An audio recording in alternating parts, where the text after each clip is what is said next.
توقو وتوق والقيبة وتوق كل شي توقو وتوق والقيبة وتوق توقو مرقالة الرياضة مسكا قوسي أبو ما يوكاكا أبو ما يوكاكا توقو مرقالة الرياضة مسكا قوسي أبو ما يوكاكا أبو ما يوكاكا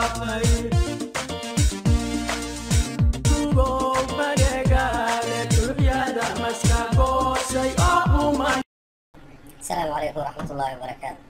الحمد لله رب العالمين، عاقبة للمتقين ولا عدوان إلا على الظالمين، وأشهد أن لا إله إلا الله وحده لا شريك له، وأشهد أن محمدا عبده ورسوله. أما بعد، ولا ليال وعيسى محمد. موضوع كرة القدم اللي كان لنا علي خليف قليل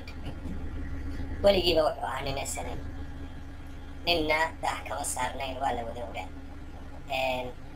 هدان إلى ضوابا أساسياشي السنمنا دمبكم عنكم markii uu ciyaarta talada la wareegay ayay kala ceyriyeen markii SNM ahaa sida Cabdiraxmaan Tuur Ali Khaliif Buuba iyo rag kaloo la mid ah markaas ka goosteen SNM waayo ka goosteen Somaliland waayo haween ciyaar isku mabda ma ahayn sidaasay ku waqtay federaalka iyo xagga iska qabteen waxa soo celiyay Buuba iyo Ali Khaliif waxa weeyaan mabdii SNM baa soo noqday markii Silaanyo soo noqday haba iskhilaafsanaadeen qaarkood laakiin mabdii SNM ayaa soo noqday taas ayaa soo celisay hadda iyaga Ali Khaliif muddadii ay halkan ku jireen nin taageeri jiray buu ahaa markii dowladdii ay burburtay ninkii dadka ku shirkii lagu musabiday dadka geliyey buu ahaa isagii rag la socda shirkii dadka lagu musabiday ee la yidhi burco ee weli ay SNMtu ku dhegan tahay ninkii injineerka ka ahaa shirka ayuu ahaa shirkaas oo siduu u dhacay ay ahayd shir maalin qura socda ummad isdishay oo dhiig dhex yaallo oo dhibaatoo dhammi dhex taallo hal maalin shir maalin socday ma lagu dhammaysan karaa in go'itaan laysla gaadho oo waddanka laga go'o oo laysku itifaaqo waxaa lagu gaadhi waxaa weeyaan 2 cashaa la joogay burco 2dii casho maalintii ugu horreysay waxaa lala baxay rag uu isagu ku jiro 5 nin ay ahayd shantaa nin baa lala baxay waxaa dadka loogu sheegay inay soo samaynayaan ajandihii shirka maalin labaadii waa la soo noqday nimankii oo hareero fadhiya nimankii SNM madaxda u ahaa oo Cabdiraxmaan Tuur oo ka yahay kuwaasoo halkii dee laga filayay in la wada hadlo dadkii u khudbadeeyey inaynu goosanay shirka horta macnihiisu waa intaas oo shirka ay ka sheekeeyaan kaana dadkii badankiisii waa la iskaga soo cadhooday waa laga soo dareeray markuu kaasi socon waayey cali shirkan wuxuu midkii la mida buu inoo soo abaabulay shirkii tale kaasoo lagu hodmaysna oo looga qayb galay si mugle looga qayb galay muddo yar ka bacdina shirkii meeshuu maray iyo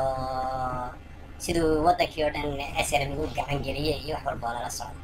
haddana ilaa maanta waa ka waahibanaya hadda clipkan yar daawo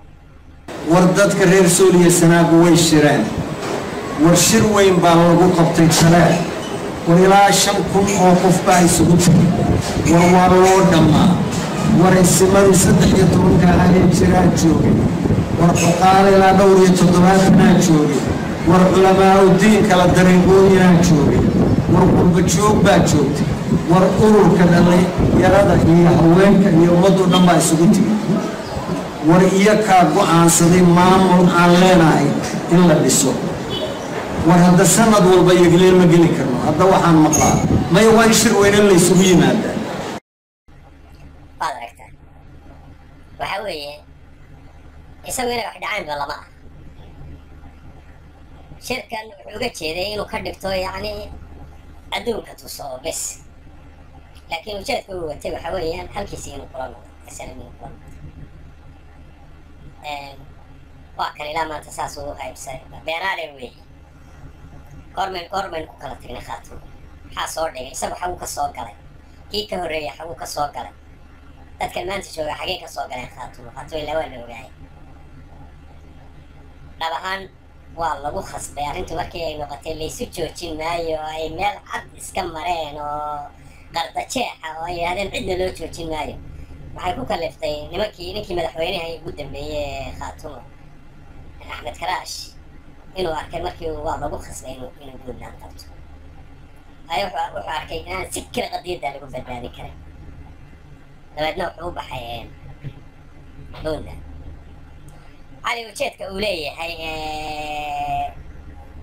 وقصة بيشونها يعني مين صارني وكليب كان يرتاح سببت waxay tahay hadayna mas'uuliyeen dastuur bayleedahay dawladda xamar joogta guddiga dastuurka ee baarlamaanka 2 sano ka mid ah waxa dastuurka ku qoran iyo waxa la rabo iyo maamulka federaaliga ee la dhisayo wax garow korka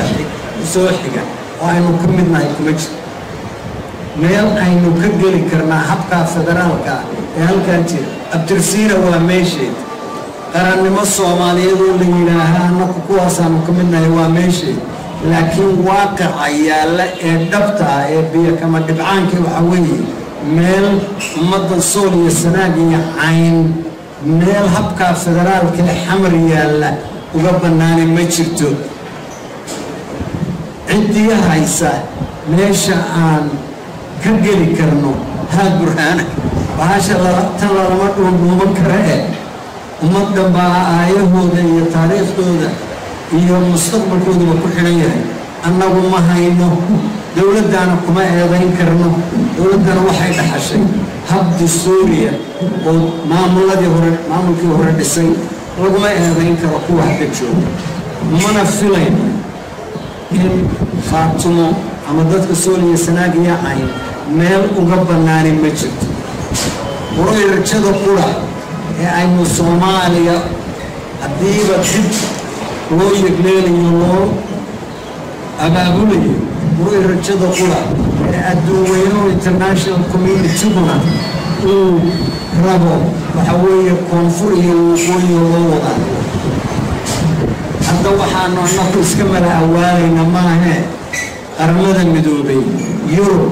Maraykan mid walba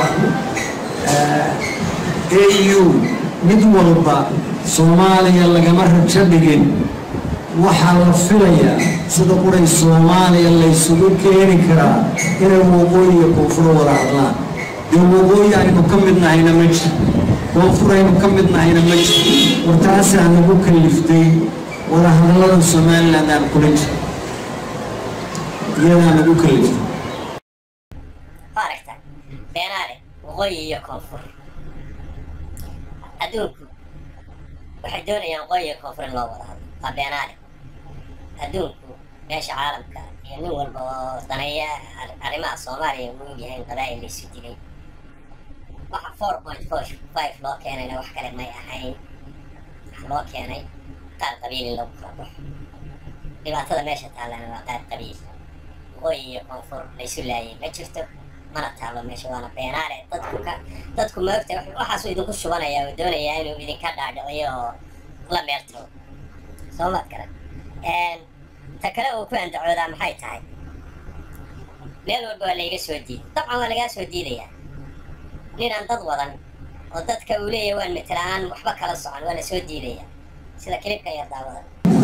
ورانك يا Soomaaliland wada hadalkeedu waxaan la dhuumanay ma aha waro wax dastuurku noo fasaxay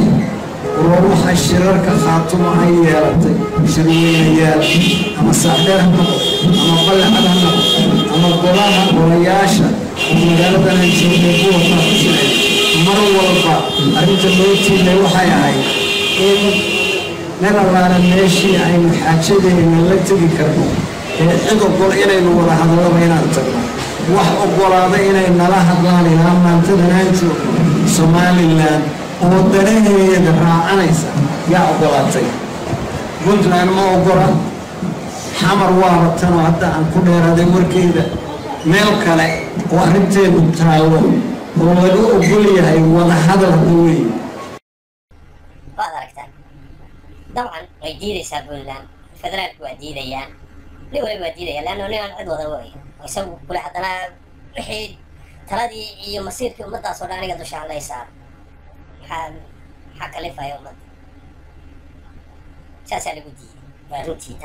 taa waa ka run sheegay Somaliland maaha cid aqbali kartaa ma jirto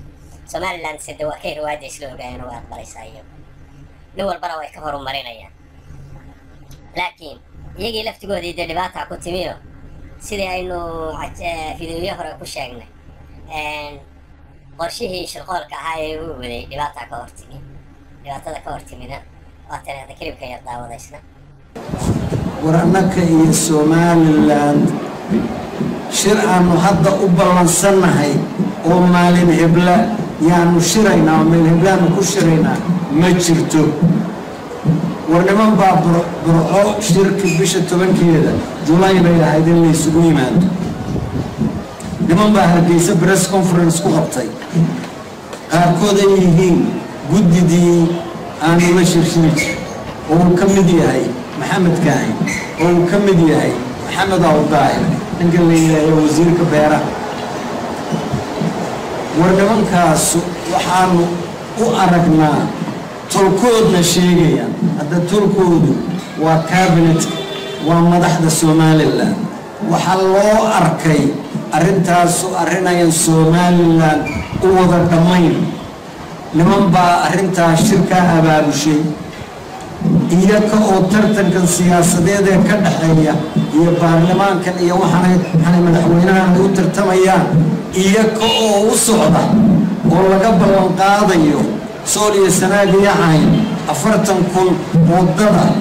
yaa isdiiwaan geliyay 40,000 baanu idiin haynaa vote-kaanu idin siinaynaa waray go'aanka waxa lagu gaaray ee shirkii burco lagu baajiyay ee la yidhi annaka shirar kale go'aaminayno 24 July yaanu isu imanaynaa oo gormayna matili jireen annaku annaku ogolay oo waqtiga la shiray iyo ajandadu waxay tahay iyo cidda isu imanaysa haddaanan annaku ka mid ahayn waxa go'aaminaya dee iska hadlow inay dirrawiyadaas sidaasaana shirkaana u tegin haddana uusan diyaar ahayn shiraan oo isugu imanaya waan iyo wada hadalla iyo telefoonna waa jiraan annaga waxba dhulka nagama yaalin markay diyaar yihiin in laysu yimaado ee arrimaha aan wada leenahay in laysaga yimaado annaga waxba dhulka nagama yaalin annagu markaasaanu waqtiga aan wada go'aansano diyaar baanu noqonaynaa ciddii nooga mas-uulee nooga wakiil noqonaysana waa saasaanu ugu diyaar garoobayna dhibaatadaasaa ka hortimi waxa weeyaan sir maqale allah u sahanay isaga meel walba qumburad baa kaga qarxaysa kuna guulaysan maayo mishinka qalloocan ee uu wado ku guulaysan maayo waa ku khasaarayaa ugu dambaynta waa tegi waayey laakiin ugu dambaynta isagoo hungaa buu tegaya waxaase dhibtu ay tahay maanta waxaa la filayay maanta in baryahan dadka nolol waa ku jirtay oo xoogaa bal in si kale wax loo maaragtay maareeyo haddana arrintii waxaa ku tuntay odayadii berigii dhaweed iyaguna halkaa sidii isagii ku daydayo halkaa la orday